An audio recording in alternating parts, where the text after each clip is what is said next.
This video is going to show you how to create your own PayPal payment buttons and how to add your download link to that. Also, it will show you how to customize your image. Now, the first thing you're going to need, of course, is a PayPal account, and you need either a business or a Premier account. Once you've signed in, go to Merchant Services and then roll down the side here, and you see the different kinds of buttons you can make. We're going to just concentrate on Buy Now button, so click on the Buy Now button. You get a screen that you fill out. So your item name, this is the description of your item.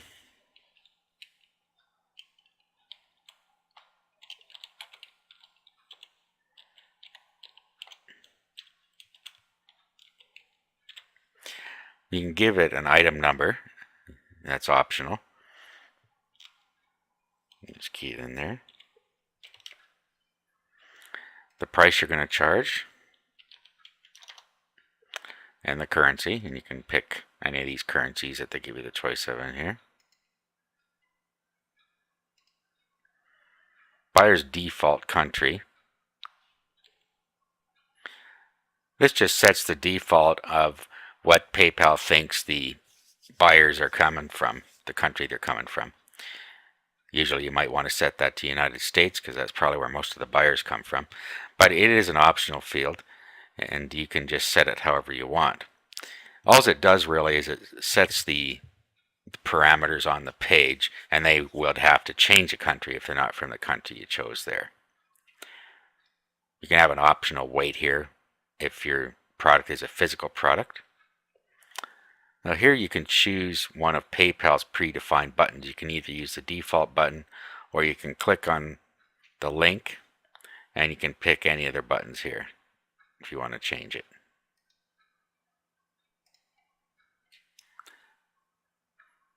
When it goes back, you'll see that it has a new button in here. Now here you can place a URL to a custom image if you already have one uploaded on your site. If you're going to do that, you just check this button here and you place the URL inside there. Button encryption. This is so somebody can't view the source of your website and find your download link. So you should have it encrypted.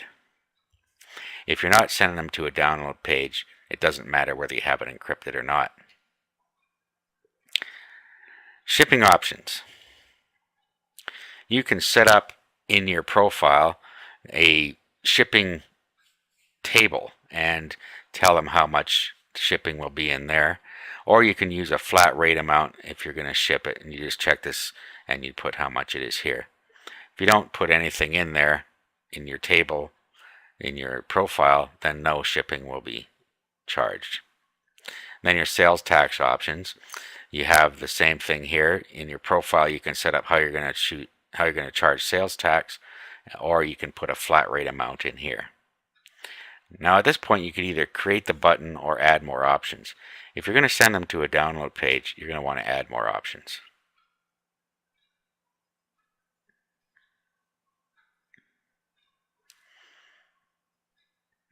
Now you can set up different page styles.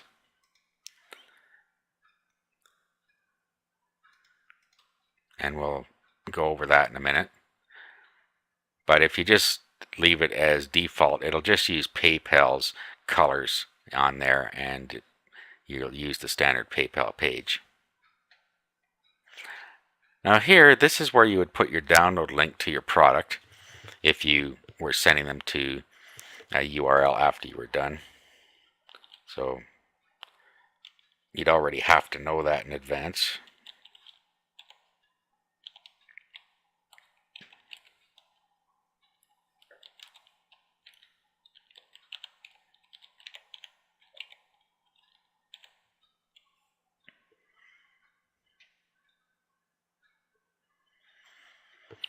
If they cancel their payment, you'd want to probably send them to back to your home page, or you can send them anywhere else you want. Doesn't matter. I usually just send them back to the home page. So you can put that in there.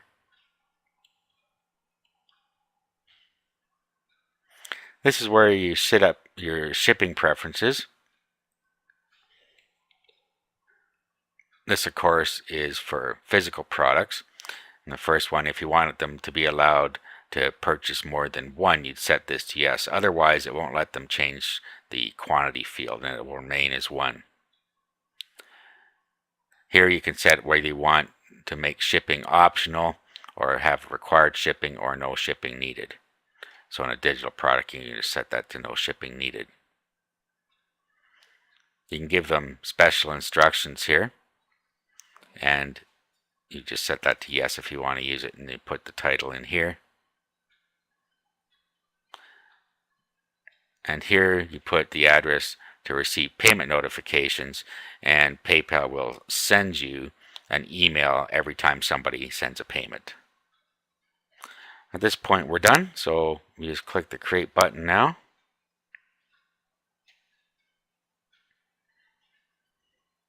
And you get an encrypted HTML code for your websites here. And all you have to do is click select all and then copy it. And usually what I do at this point is I open Notepad and I paste it in here so that I have the code handy. That way I can leave PayPal and have my button all ready to go. Here you'll see this begin PKCS7. This is the encryption, and this is what people will see when they view the source in your page, and that doesn't tell them anything as to where your download page might be. At this point you can go ahead and create another button. If you were going to create a button for a special offer, for instance, for the same product, you might want to create the same button again but with a different price on it. So you could just go back, create another button. At this point you could create a whole new button if you wanted, or if you were creating just another copy of this button with a different price, you could just do that. Go to add more options, and this will all have been kept for you. And then just create button now, and it will create another button. Now let's go into our profile and go over a couple of those things we talked about before. We talked about how we're charging sales tax. So you just go into your profile and you go into the sales tax section, and here you can set how you're going to set up your domestic sales tax if you're going to charge sales tax. And then if you have international sales tax, you set it here. Shipping preferences and calculations. First we're going to calculations. And this is where you can set up a table, either a flat amount or a percentage of sales, and then your currency here. Then down here you set up your table.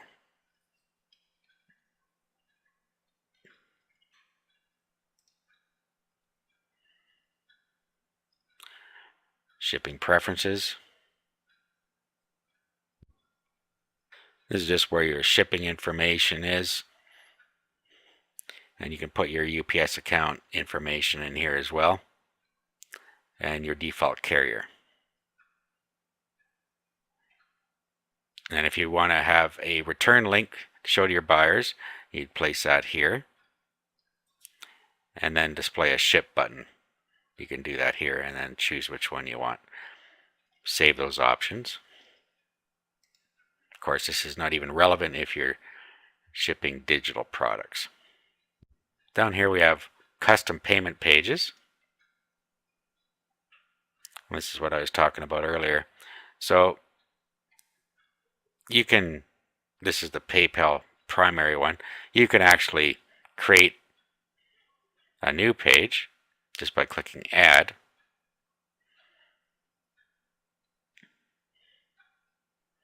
You give it a style name.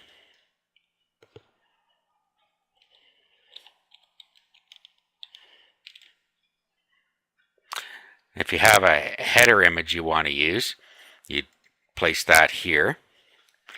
Now this comes in handy because some people don't know that after they pay they need to click the return to merchant button. So you could create a little header that says be sure to click the return to merchant button after to get your digital product. You could make a little header that says that. and put a link here to that so that every time somebody pays, they will see that. Your header background color. Basically, it's just like customizing an HTML page. And these are standard hex code colors that you can get off any color chart. So you just set all your colors here and you save your page.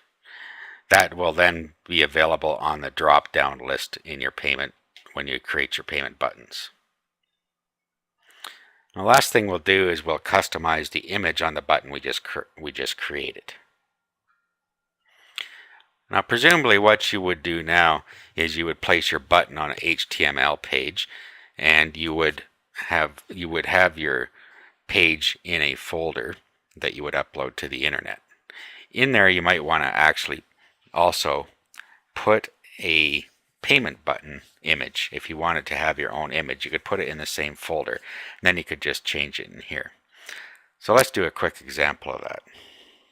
First, we're going to just save this as an HTML file,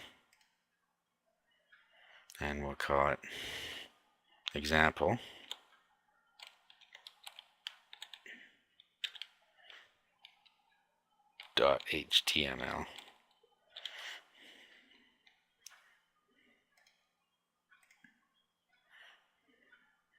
And now we'll go ahead and save this.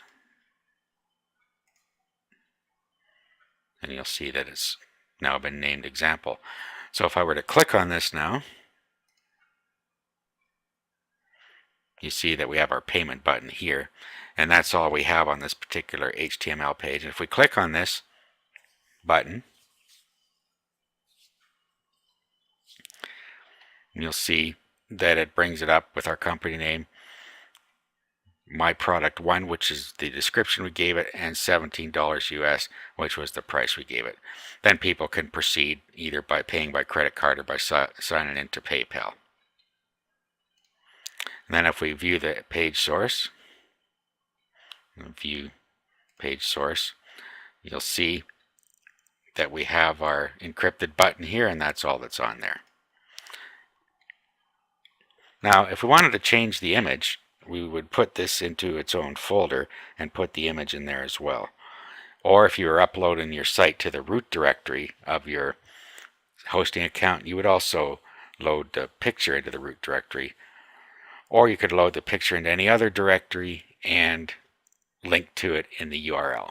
But it's easy just to keep them together. So I'm going to do that now. Okay, so I've created a new folder just called test here. And inside there I've copied the example HTML page we just made, which in this case only has a button on it.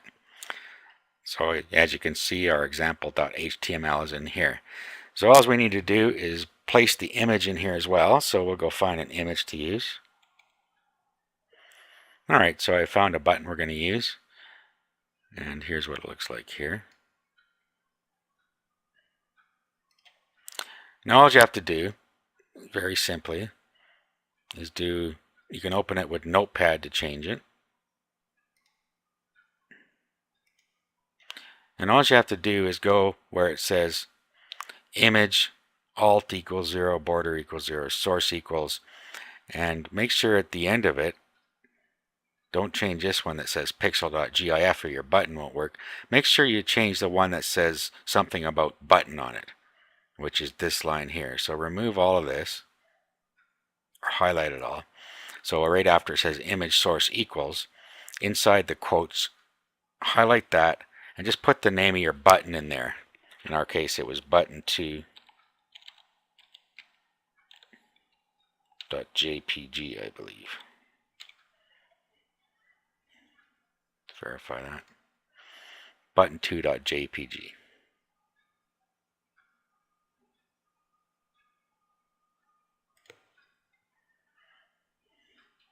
Okay, so you see now it says image source button2.jpg, and that's all we need to change, so we'll save that.